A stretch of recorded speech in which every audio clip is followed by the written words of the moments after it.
Here I have OPPO A94 5G, and today I'm going to show you how to enable custom watermark in camera on this device.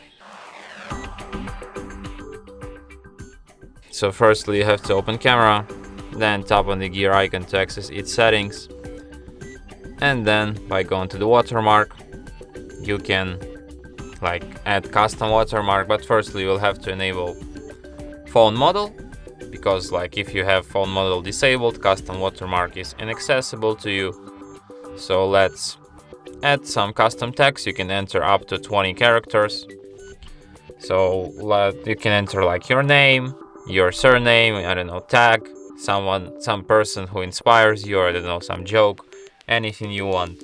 So I'm just gonna enter my real name, HardReset.Info, and show you that how it appears on photos.